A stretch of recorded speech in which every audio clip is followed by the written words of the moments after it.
Marami po akong na-encounter dito na sinasabi, ay ayaw ng doktor namin uminom ng ganyan, bawal daw yun sa amin kasi ito lang. Okay. So, i-discuss ko ito, hindi po ito matagal, saglit lang po. The difference of traditional and versus modern medicine. So if we talk about traditional medicines, this is with regards to food supplements. And versus modern medicine, of course, this is synthetic drugs. Okay? The pros and the cons. So medicine, then and now. Modern medicines are inorganic. Pag sinabing inorganic, it is made of chemicals. And they have chemicals as in contrast to the traditional medicines. Traditional medicines use the natural source. Okay, the natural source to treat or to address certain kinds of health issues. But this one, the synthetic drugs, is use chemicals to address or no, to manage the signs and symptoms. Si traditional medicine using the supplement, yung totoong supplement ha, yung may study, totoong supplement, sabi dun sa book, the only thing that can cure the cause is from the natural medicine. The only thing that could cure the cause is from natural medicine. So, the only thing that can manage the signs and symptoms is from the synthetic drugs. Okay? We believe that traditional medicine is better than the modern medicine. Noong unang panahon, kailan lang ba ang pharmaceutical? Late, I think nasa 2000 ba? O 19th century? 19th century, puro traditional. Wala namang doctors natin. So, the herb versus drugs. Okay. So, para makita natin yung difference. Kasi marami pong tao, minsan naawa ako. Minsan punta dito, ay, ayaw ng doktor ko, uminom daw kami ng ganyan, bawal daw sa amin yan. Ito. Minsan naaawa ako. Kawawa. Ultimong doktor at nurses, alam na alam kung ano ito. The natural drugs and versus the synthetic drugs. We know behind the scene. But because of, meron kasing batas sa pharma, nabawal po talaga. Kapag medical ka, dito tayo sa pharmaceutical drugs. Alright? So, it's a mortal sin, no? Sa mga medical practices na ito yung gagawin nila because meron po silang agreement. Okay? So, everything was compromised. Pag sinabing natural, it is derived from phytochemicals. Pag sinabing phytochemicals, from the natural source of plants. No? No magic. Diets high in fruits, grains, legumes reduce the risk of a number of diseases, including cancer, diabetes, high blood pressure. Self-healing. The human body is the greatest machine on earth. Diba lang ko sinasabi? The best doctor is our own body. Self-healing, our system know how to restore the damaged system. The human body is the greatest machine in the earth. The body is 2/3 water. The micronutrients, vitamins, and minerals. Okay, natural immunity is an inherited resistance to infections. So ito yung phytochemicals derived from the plants. Plants have the ability to synthesize chemical compounds. Ang tawag ng chemical compounds extracted from plants is phytochemicals. May have beneficial effects on long-term health of humans. Long-term health. They can be used to effectively treat human diseases. Okay, they can be used to effectively treat human diseases. At least 12,000 such compounds have been isolated so far. Okay. Phytochemicals, primary metabolites, and secondary metabolites. Ito yung kanilang functions. Pag sinabing primary and secondary, pigments have therapeutic actions in humans and can be refined to produce drugs. Okay? These are the phytochemicals. The primary and the secondary used as a therapeutic actions in humans and can be refined to produce drugs. Examples: inulin from roots of dahlia for diabetes, quinine from the cinchona, anti-fever agent, especially in treating malaria and for increasing appetite. Meron to, fluoroquinine. Gamot po itong fluoroquinine. Binibigay po itong reseta, fluoroquinine. Morphine and codeine from poppy plant as painkillers. Morphine and codeine. Morphine. Tandaan yan, pag may cancer, more pain. Pag hindi na kayang pain, sasaksakan ka ng morphine. Okay. More pain, ang isasak sa'yo, morphine. Ang morphine at ang codeine ay from the poppy plant. Up to now, kaya nga morphine and codeine ay mahal. Why? It is from the poppy plant. Quinine is from cinchona. Quinine, gamot po yan sa malaria. Okay? At sa pag-increase ng appetite. Inulin, roots of dahlias from diabetes. Digoxin from foxglove for heart problems. Digoxin, yung heart na halos hindi na nagpapump. Digoxin is a drug and that is from foxglove. Okay? So, lahat yan, alam niya ng mga doktor at ng mga pharmacist na lahat ng pinanggagalingan yan ay galing sa natural. Okay? Digoxin, yun yung mga pusong halos hindi na pumipintig. Below 60. Kaya kasaksakan ng digoxin para mag-pump ng normal level. It is from the foxglove up to now. Okay? So, ito po yung mga sources. Okay. Recommending herbs, species, variety of the plant. The plant's habitat, tandaan natin. Ang mga plants na kinukuhanan, i-consider natin yung species, yung pinagtaniman, okay, habitat, anong uri ng soil, anong uri ng environment, kailangan i-consider yon. Okay? Kasi kung hindi, hindi maganda result niyan. How it was stored and processed, paano ginamit, anong proseso, para mag-derive ng ganyang supplement. Whether or not there are contaminants, including heavy metals and pesticides. Okay? I-consider natin to lahat na mga recommending herbs. Kailangan i-consider natin to because kung hindi tama yung pinagtataniman, hindi maayos yung kanyang, hindi akma ang kanyang environment doon sa plant na yon. Okay, mga contaminants, malapit ba yan sa mga pataniman o marami bang pesticides, malapit ba yan? Pwede natin i-consider yon because it can also, naapektuhan po, it can also affect, no, doon sa kondisyon ng pagtubo ng mga herbs na yan. Herbal medicine is also called botanical medicine or phytomedicine, phytochemicals. Herbalism is traditional medicine or folk medicine practiced based on the use of plant seeds. Okay, kinuha sa plant seeds, sa berries, sa roots, sa bark, sa flowers, and plant extracts for medicinal purposes, like yung mga leaves. Okay. Advances in clinical research show the value of herbal medicine in treating and preventing disease. Research found that people in different parts of the world tended to use the same or similar plants for the same purposes. Okay. History. Plants has been used for medicinal purposes long before recorded history. Wala pa po ang pharmaceutical. Andiyan na po ito. Why? Si Lord ang gumagawa nito lahat.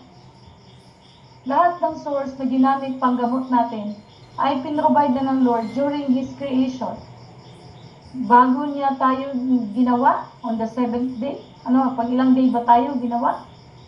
Lahat binigay na niya, ginawa niya muna kung saan yun yung source for us to survive.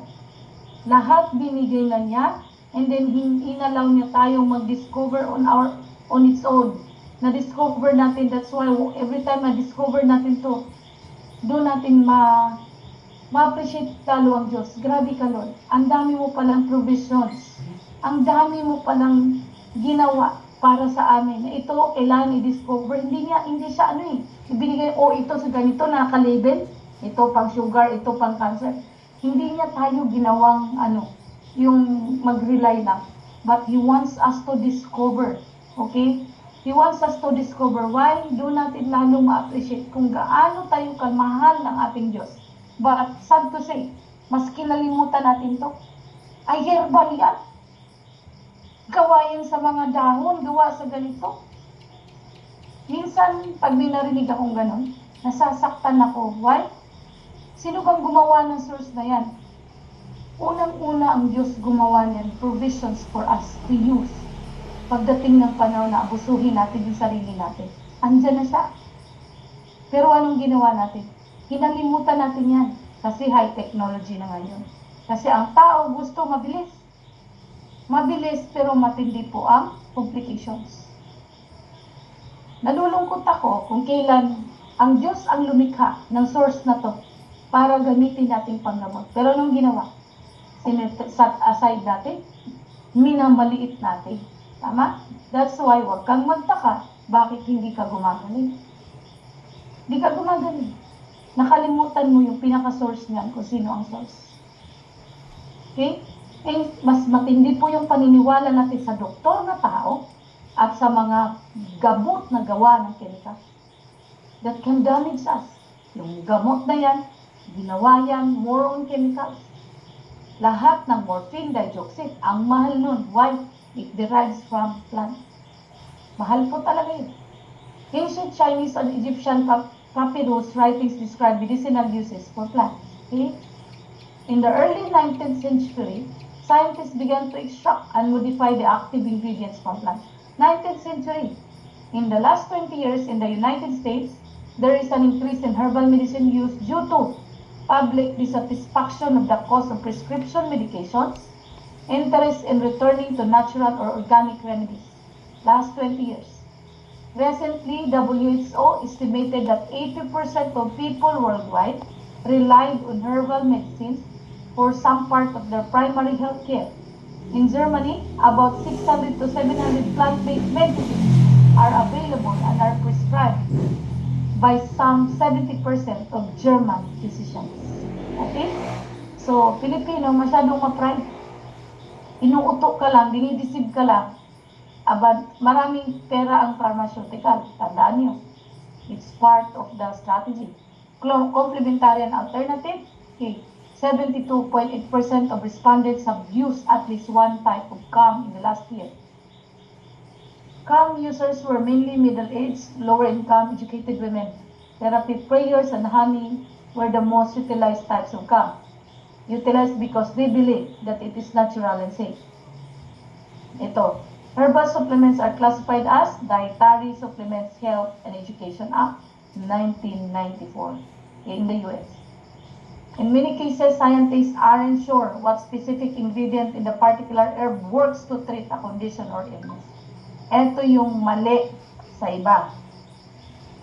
Nag-derive sila ng food supplements and don't have a specific ingredient o in a particular herb works to treat condition or illness. Kaya nga, pag nag-derive na sila, sasabihin lang nakakatulong ito.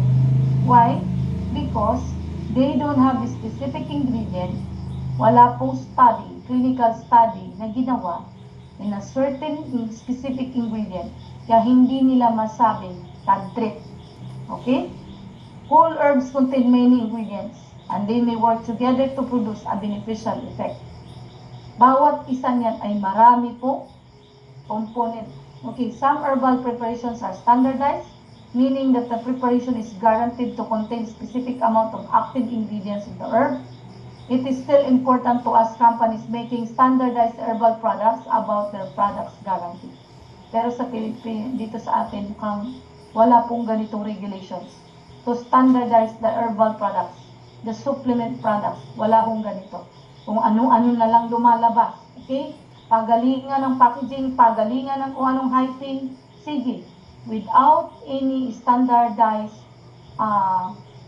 component, yung herbal products component. Wala pong nag-regulate nito. Okay? So, effectiveness factor, the type of environment, climate, bog, soil, quality in which a plant grows. I-consider natin to dahil maraming may effect po ito pagdating sa component, sa content ng isang plant. How and when it was harvested and processed. Importante po yan. So, medicinal uses. Tingnan mo. Itong mga gamot na ito, for asthma, eczema, premenstrual, so lahat po yan ay medicinal uses for different kinds of health issues. Nutrition, food and nutrients. Okay, maintenance of health. Dandelion, ito, nutrition and food nutrients. Coriander, garlic, nettle or oats. Dandelion, garlic. Treatment of disease, acute and chronic. So, lahat po ng herbs medicine, basta totoo na may component, it is a treatment of disease, acute and chronic. Okay? So, like drugs from plant sources. So, ito na. Sabihin natin na, ay, yung doktor ko sabi bawal daw yan. Yung aspirin, saan ba nanggagaling? Okay? Cocaine, quinidine, scopolamine, tubucularine, codeine, ergotamine, morphine, digoxin, pilocarpine. It is made from plants. Lahat po ito ay gamot na nire-reseta, pero ang source nito ay from the natural plant. Okay? So, pero ngayon ang ginawa, ang aspirin ngayon, napakamura na po. Okay? Why? The component of aspirin is, yung pang-ano sa kati-kati. Salicylic acid. Salicylic acid na po ang component ni aspirin. Hindi na po from natural plant. Para mas mura, ang component ng aspirin ngayon ay salicylic acid. You can research. The component of new aspirin is salicylic acid. Siguro naman familiar kayo sa salicylic acid. Aspirin ay ginagamit para anticoagulant, para hindi lumakot yung dugo. Lalo na pag high blood ka, sakit ka sa puso, bibigyan ka niyan. Okay? Kasi para hindi lumakot ang dugo mo, diabetic ka pa, sobrang lapot ang dugo mo. Aspirin before is from plant source. Pero ngayon, para maging mura, okay, morphine, ito po yung ginagamit, lalo ng mga cancer. Yung sobrang excruciating pain, kaya nga, more pain, morphine. Digoxin para sa puso, okay? Lahat yan ay from plant sources, okay? How is herbal medicine sold in the stores? So, in forms of tea, syrups, oils, liquid extract, tinctures, and dry extracts, okay? So, pero matindi po ang proseso. Hindi ho ganun kadali ang proseso pagdating sa natural sources. Ayan po yun, ginagawa. Oh. I think you must stop taking that herbal medicine. No coffee, no bread. Lagi pong ganyan, di ba? I think you must stop taking that herbal medicine. Hindi po kikita. Meron pong kikita. Professional tax refund. At the end of the year, sobrang daming baka may nakarinig dito. Sorry po, ito po yung totoo talaga. Under the license, may PTR, Professional Tax Refund. At the end of the year, malaki po ang kikitain nila sa sobrang pagre-reseta. So, the more na mag-dispense sila ng gamot, okay, because I have a lot of doctor friend, no? Marami po akong ganong kakilala. So, the more na nag-dispense sila ng ganitong gamot, may quota, marami pa free trip, may pasasakyan, may paaral, may pakondo. So, no chance. Malaki ang demand. Feed up with how her diet is going. Charlene takes a more serious aim at her target weight. Okay? So, herbs and weight loss. O yan. Ito po yung mga dapat gagamitin for weight loss. Okay? Kaya pala binabawal yung mandok. Mga laxative. Ephedra, high doses can raise blood pressure, increases heart rate, and overstimulate the CNS. I think yung gamot ng yung ginagamit nilang, yung sa COVID, yung from China, may ephedra po yun. Teka lang, hindi ko maalala yung gamot. Yung gamot na parang nakabak siya during COVID. Kasabi, ang galing-galing yan. Parang galing China po yun. Ano nga ba yun? Kalimutan ko. Hindi yung sa kabayo, ha? Basta may ganun. Yung gamot na Chinese during COVID, lumabas po yun. It has ephedra. Alam niyo ba ang ephedra? Too much intake of ephedra can also lead to cardiovascular attack. Increase heart rate. Pwede kang atakihin. Ano nga yun? Yung gamot na yun? Hindi pa. Yung isa pa. Yung lumabas na parang nakabox sa Chinese. Hindi ivermectin. Yung isa. Huwag na tayo mag-usap lang gan. Basta yung isa na galing Chinese na nakabox. ephedra. Okay. Yun po ang component nun. Pag uminom ka nun, pwede kang pag may heart problem ka, okay. 90. Wait lang ha, para anyone pwede pong kung sino makaalala.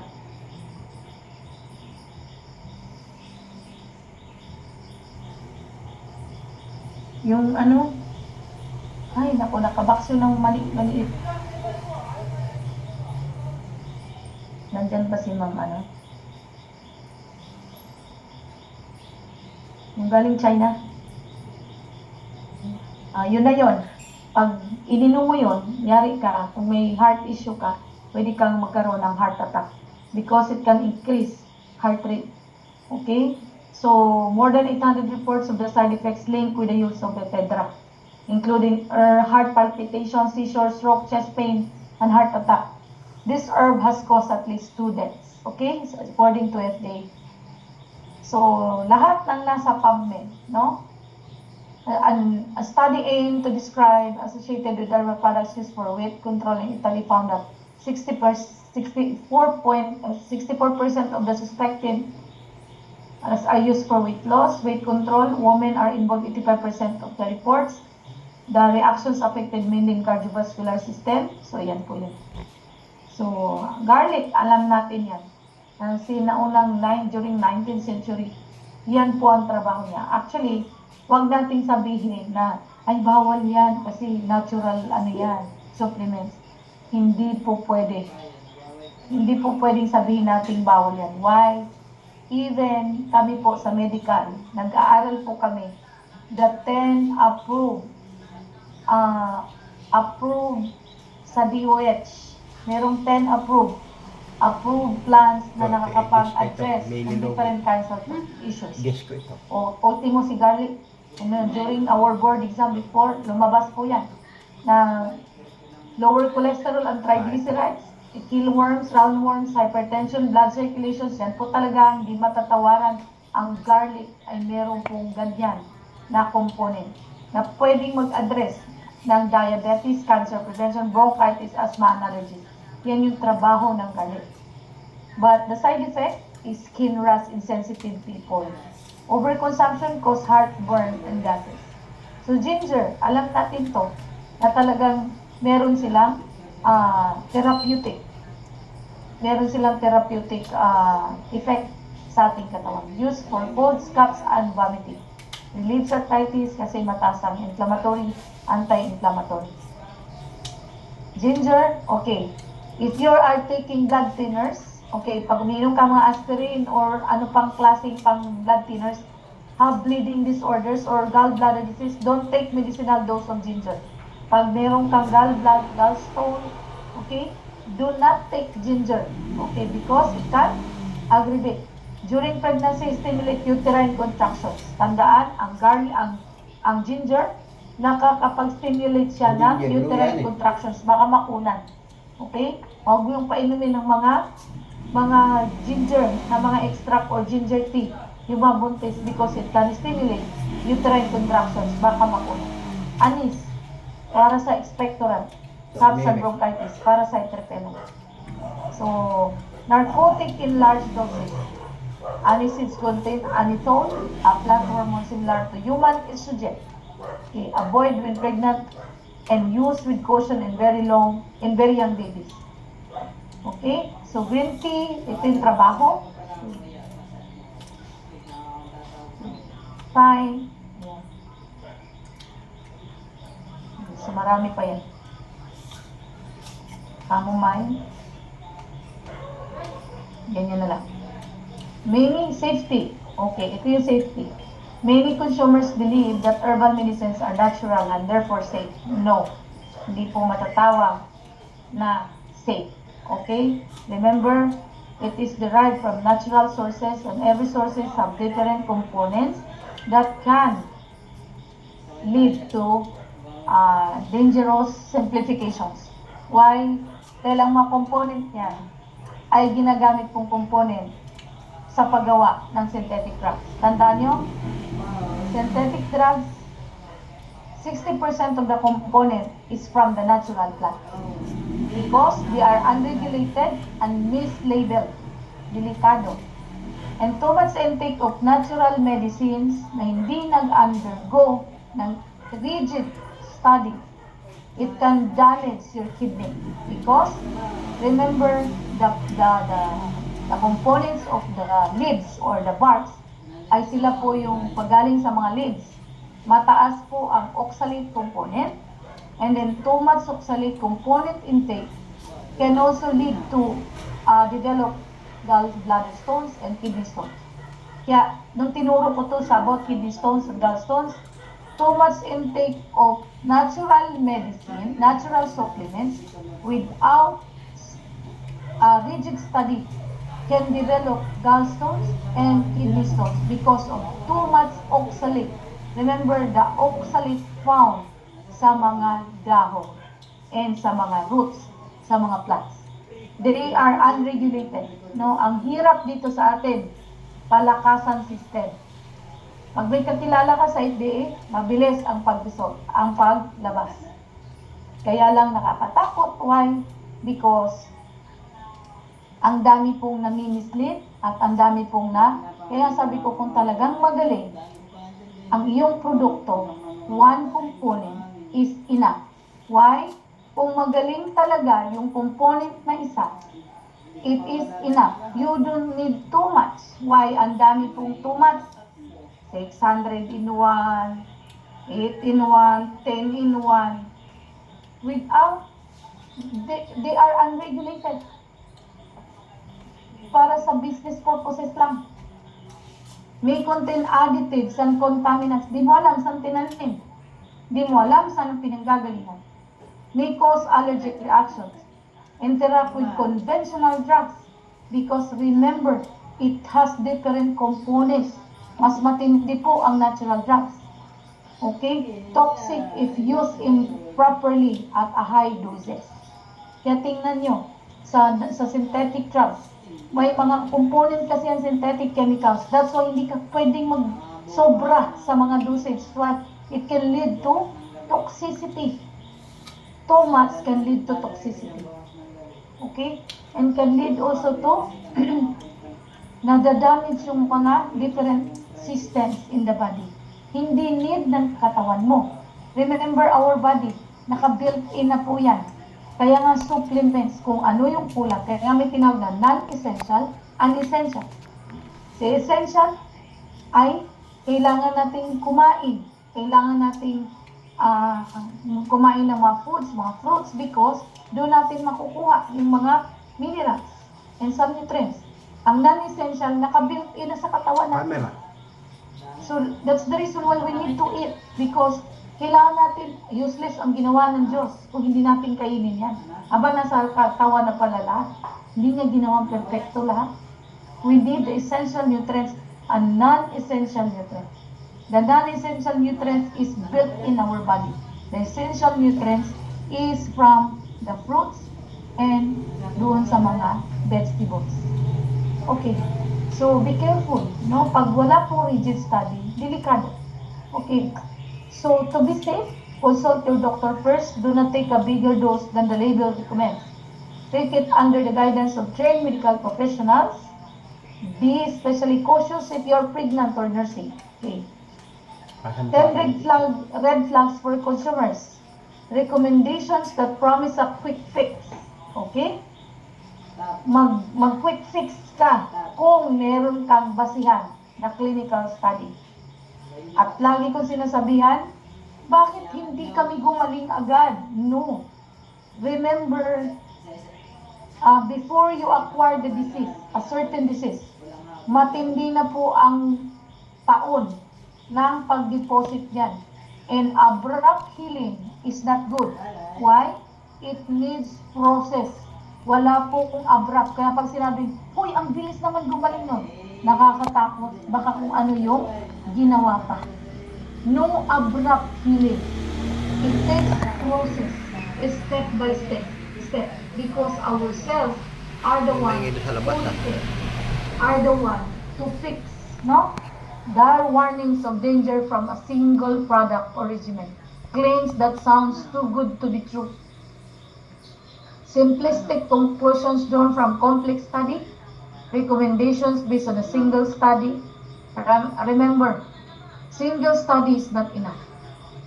Paggawa ng clinical study, it took 20 years to 40 years bago mag-come up ng clinical study. A single study is not enough.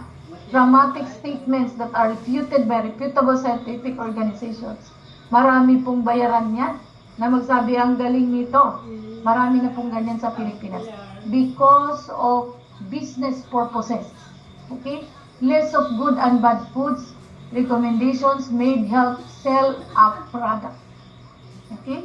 Makasell lang. Makabenta lang. Lahat gagawin pang-hype. Kahit ikaw mismo na nag-i-introduce, pag tinanong ka, ano bang talaga certain components that really works inside the system, hindi mo nga masagot eh. Hindi ho ganun kadali magbitbit ng ganitong mga produkto. Why? You need more knowledge about the body. Hindi ho ito laruan yung ating katawan. Remember in medical, error is not accepted. Di po pwede yun. Recommendations based on studies published without peer review. Sinabi lang, wala pong basihan. Wala pong proof. Wala pong mga backup na talagang nag-prove. Recommendations from studies that ignore differences among individuals or groups. Hindi ho madali. Sometimes sinabi ko nga, due to the lack of knowledge to a certain product, to a certain supplement that we really don't know. Remember, we are an accessories of killing a patient. That's why be careful. We are an accessories due to the lack of knowledge with a certain supplements. Hindi mo alam kung ano pong ginagawa niya. Remember, from phytochemicals, it has a lot of components. Hindi mo yan basta, ay ano to, natural naman to, kaya okay lang kainin. No. There are some components that are not needed in our body. That's why, due to the lack of knowledge for a certain product, pwede tayong magiging accessories na mamatay isang pasyente. Okay? So, we have to be very careful. Hindi yung basta bit-bit tayo ng produkto para lang may maibenta. Bit-bit ka ng produkto para lang kumita. Here in this company, ayaw ko yan. Sorry ha. Ayaw ko yung mamislead mo yung tao. Remember, malaki po pananagutan natin sa taas. We are here to help the patients recover. Hindi yung we are here to help our bulsa to recover. Para lang mag-mislead ng produkto. Para lang makabenta. Sabihin ito magaling. Huwag kang magsabing magaling kung hindi mo kilala ang produkto. How does it work inside our body? Hindi ho ganun kagaling. Kadali. Sasabihin natin, ay natural yan. No. Hindi ho ganun kadali. So these are all the herbal drugs treatment to the patient. Wrong botanical identifications, errors in processing. Consider natin to. Adulteration, lack of standardization to active compounds. By the way, our red file is ISO standard. Okay? Qualitative and quantitative composition of variety. Contaminants, mycotoxins, heavy metals, microbials, pesticides. Lahat ng ito may copy po ako kung gaano kasi yung ating produkto. Hiningi po ito lahat ng FDA. At yung FDA natin, dumaan po ako sa tamang proseso at hindi po ako nagbayad under the table dahil ayaw ko. Marami po ngayon companies magbayad ang under the table, pera na po ngayon. Kahit hindi naman ganun kagaling, lumabas ang CPR. Ayoko nang ganun. Remember, baka dahil sa atin, mag-worsen pa yung tao. Malaking pananagutan sa atin. Remember, what we sow, it will come back. That's why be careful in dealing with patients. in a certain product na hindi mo kilala paano magtrabaho inside the body. Be careful. Maybe we are an unconscious killers. Tandaan niyo po yan. The modes of preparations and routes of administrations, over or under dosage, over long duration of use, erroneous diagnosis, multi-component and variable mixtures of herbs, chronic treatments, lahat ba yan? May back-up yan? Clinical conditions, renal, hepatic, different co-medications, race, and interactions. Okay, what are the interactions between the natural and the synthetic drugs? That's why 30 minutes before meals, ang ating red pine, because it is, as the source is from the plant. Okay, and after meal, yung mga synthetic drugs. Why after meal? Kailangan may laman ang tiyan because it is made up of chemicals. It can worsen and it can create chronic ulcerations in the stomach. Baka magkaroon ng bleeding if you take the synthetic drugs before meal. But there are synthetic drugs before meal. It is multi-coated. Okay? Polymorphism is in key metabolic steps according to ethnic or geographical origins. So, ito po yung dapat i-consider natin. Huwag yung basta, ay, may supplement, ang galing-galing. Malakas sila, magaling sila, ang sobrang lakas nila. I don't care. You need to study. Study mo. Kasi, kapayag ka ba na ikaw yung accessories kung bakit nag-worsen yung condition ng isang pasyente? Dahil sa pag-promote mo ng mali mong pagbibigyan ng supplement na kahit ikaw mismo, hindi mo kayang ipaliwanag the mechanism of actions inside the body. Okay? Napakahirap. Malaki pong pananagutan natin yan sa Diyos. Tandaan po natin. Hindi porket natural supplements ay pwede na nating laklakin. Remember, too much intake of different supplements without rigid study, it can develop gallstones and kidney stones because of the high oxalate component from plant leaves and plant barks. Okay? So, I hope you understand. So, herb-related factors, ito po yun. Nagkakaroon ng kidney injury. Akala mo, ganun kadali. Ay, natural to. Please, huwag ganun. I hope this time, after nyo narinig ito, huwag nyo sabihin, lang. Food supplement lang. Because, remember, the early pharmaceutical, they are using 60% of the source from plant-based in making synthetic drugs. And up to now, lahat ng binanggit ko kanina, the source is from natural drugs. That's why mahal. Because yung process ng natural drugs is too difficult. Hindi yung ganon. Binanggit ko na po kanina. Ang dami mong gagawing sundan. Totoo ba ito? Anong component nito na nag-a-address nito? At hindi lang po tayo natapos doon. May back-up na study. Okay? So, intrinsic toxicity of herbs, incorrect identification, incorrect intrinsic toxicity because of the components of certain plants, incorrect identification, incorrect processing, incorrect storage, adulteration, contamination by heavy metals. Be careful. We need to consider all these things. Treatment factors, overdosage, longer than required duration of use, interactions between traditional and Chinese medicines and drugs. So the interactions between the drugs and the natural drugs. Patients, clinical condition, chronic kidney disease or allergy, different gender and age. We need to consider this pagdating sa supplements, natural supplements. Okay? Modern medicine, tapos na tayo sa natural, is a synthetic drug. Okay? Definition, classification, preparation, properties, and uses of aspirin, paracetamol, Dettol, chloroquine, phenobarbital, chloramphenicol, chloramine, ito, synthetic polymers. Addition in chain growth polymerization, free radical.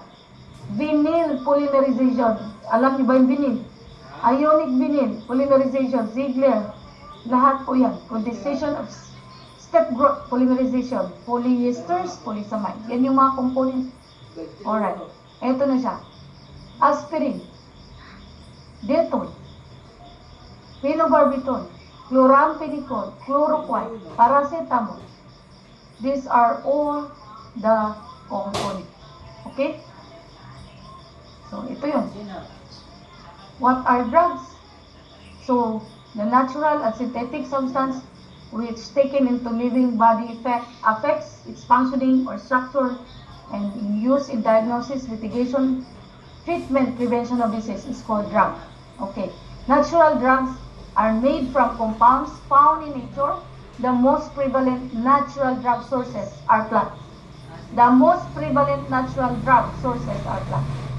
Synthetic drugs are chemical compounds produced in the laboratory. Synthetic drugs are created using man-made chemicals rather than natural ingredients. Ito yung sinabi ko kanina. Pag may narinig ako, ay ayaw ng doktor ko na natural. Sweet means, ayaw mo natural. Sino ba gumawa natural? It's God. Ginawa ng Lord yan para pagalingin tayo. Pero nirefuse mo. Mas nagtiwala ka sa mga gawa ng tao and produce in the laboratory. Okay? That's why, no healing. So these are the components of aspirin. Aspirin component now, dati, natural plants. Bisbatistan. Ito yung component. Acetyl salicylic acid. So ito po yung mga component. So, nakita niyo po ba ang component ng aspirin? Kayo po ay uminom ng salicylic acid. Paracetamol. So, acetaminophen. Yan po yung mga component. So, too much. Okay, colorless crystals or white crystals, analgesic, antibiotic, toxicity, more than 4,000 mg a day. Can cause liver damage and skin reactions. Too much. Okay? Drug toxicity in humans. So humans take a number of drugs for health reasons. It is practically guaranteed that all useful drugs will produce unwanted effects, but some can produce positive dangerous effects. Toxicity refers to sometimes deadly effects. Though all drugs have adverse effects at normal doses. You know, synthetic drugs has adverse effects. Okay, it is only the dangerous ones which are referred to as toxic. These are the result of excessive pharmacological actions of the drug due to overdosing or prolonged use. After a lot of R&D, potential drug candidates fail because of toxicity. Yeah. Manifestations of the adverse effects of drugs are administered therapeutically or in the course of diagnostic techniques. It does not include accidental or intentional poisoning. Ibig sabihin, toxicity and adverse effects sa drugs, synthetic drugs, kaya natin. Pero pag merong healing process or body recovery reaction kay red pill, takot kayo. At least si healing process, recovery reactions lead to treatment. Pero sa synthetic drugs, lead to complications. Pero kaya-kaya niyo. Hilong-hilo na kayo, kung ano-ano nang nanghihina kayo, okay lang. Pero sa red pill, pag nag-inom kayo na merong result, ay, ito, dami reklamo. See? Kung gaano tayo kamagmang pagdating sa totoong sitwasyon. We are being deceived. Deception. Drug toxicity type. At cytotoxicity, ito yung bawat inom mo synthetic drugs. There is what we call cytotoxicity, carcinogenicity, mutagenicity, and teratogenicity. Okay? So, masyado nang malalim po ito, ha? Okay. Toxic dose of paracetamol. So, marami po yung, too much intake of paracetamol can lead to cell death. Okay? Yan po yung, tawag dito yung process kung paano siya mag-lead to cell death. Okay? So, marami pong proseso. Carcinogenicity can also lead to mutagenic, na hindi na makapag multiply in the perfect cell replications. Hindi na. So, pwede siyang makapag-lead into yung formations ng cancer cells.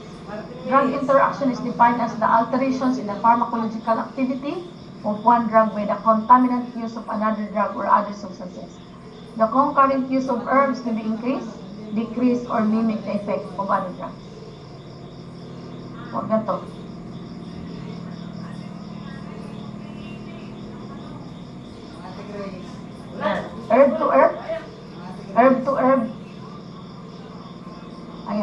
Hypervital should not be administered with Garcinia Morella.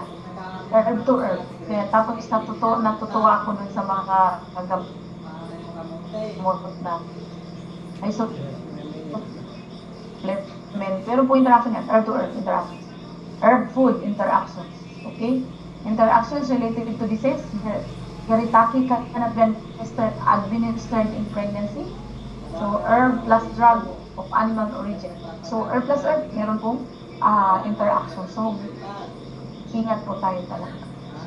Herb and drug interactions. NSAIDs, vitamins, dietary supplements, herbs, contraceptives. Sino bang dinadami? Liver. Okay? Statins, nicotinic, mga statins, vastatin, atorvastatin, para kay liver yan sa cholesterol. Nicotinic acid, antibiotic, nitrofuran, augmenting opioids. Liver po ang nasisira. Okay? So, delikado.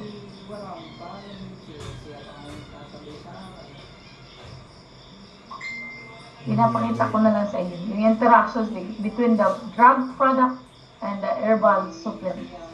So, yung mechanism of actions. Okay? So, tingnan nyo.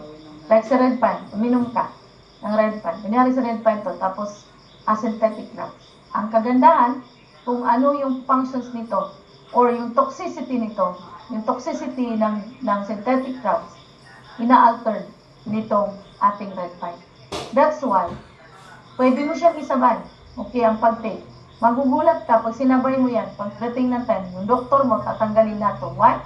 It doesn't cause adverse reactions at pinapabilis yung paggaling mo. Okay? Altered absorption of the drugs when they co-administered along with the herbal medicine. Altered absorption of the drugs. Ang kagandahan sa red pine at ang drug product, yung kung ano man yung latak nito, hindi po siya may iwan sa system natin, lalong-lalo na sa liver at sa kidney. Because our red pine ay napakagaling na blood cleanser. Eh sabi, pag ang synthetic drugs ba namin, numiinom ka ng red pine, itigil na. Wala pong abrupt. Lalo na pag matagal mo na yan, pilitate na gano'n. Wala pong abrupt na pagtigil. Okay? So, benefits of red pine needle oil sa Pinus pensiflora, ito po yung lahat. Okay, why? Because of different components. Remember, our terpene, marami po siya, family. Andun lahat. Our amino acids, it has 29 amino acids, and dami po niyang may terpene, may rutin, and then amino acids na napakagaling. Lalong-lalo na kanina, pagdating sa, and it has very strong anti-inflammatory. And it is also a blood cleanser, and our product is manufactured para po sa mga emperor, hindi sa natural na tao. And our product in Korea is already 6,000 years ago. Also in Japan. Sa Japan po ay 6,000 years ago na po ang red pine. Natural triterpenoids. Okay, ito po yung terpene na nanggagaling kay red pine. Ano ang trabaho ng terpene pagdating sa kahit uminom ka ng red pine? Diba, pag supplements, nadadamage din ang liver. Pag mga supplements. But the good thing about red pine, kahit uminom ka, si terpene po, it is a hepatoprotective effect. Pagdating sa liver, kung may issue ka sa liver, kung ang natural supplements na iba ay dinadamage sa liver, si red pine, because of the terpene, meron siyang hepatoprotective effect. That's why ang dami naming may problem sa liver na a-address po ng ating red pine because of the terpene component, and it is also back up with clinical studies. Yun ang kagandahan. The solution to good health and long life is red pine needle oil. So red pine needle oil concentrate 100%. Pine needle concentrate has been proven for its safety and functionality and has been recognized from the Korean Food Administration for its ability to help keeping healthy blood sugar level. At dahil dyan, maraming salamat. Tandaan nyo, ang ating natural supplements ay dapat maingat because it has decomposed of components that can also affect sa ating system sa katawan. Huwag yung ilalang na lang. Remember, before the pharmaceutical or even up to now, they are using some component from the natural food. So I hope tonight may natutunan po kayo. Every time nasasabihin ng doktor na ay, bawal daw kami yan. Bawal. Bawal kasi hindi po sila kikita. Okay? And synthetic drugs is not bad. It is used during emergency. Okay? So kung gusto natin gumaling, it is written in the book. If you want to cure the cause, bakit may signs or symptoms? Okay, because there is a cause. If you want to treat the cause, you need to take the natural source from the plant. Okay, so I hope may natutunan po kayo the natural drugs versus the synthetic drugs. Maraming salamat.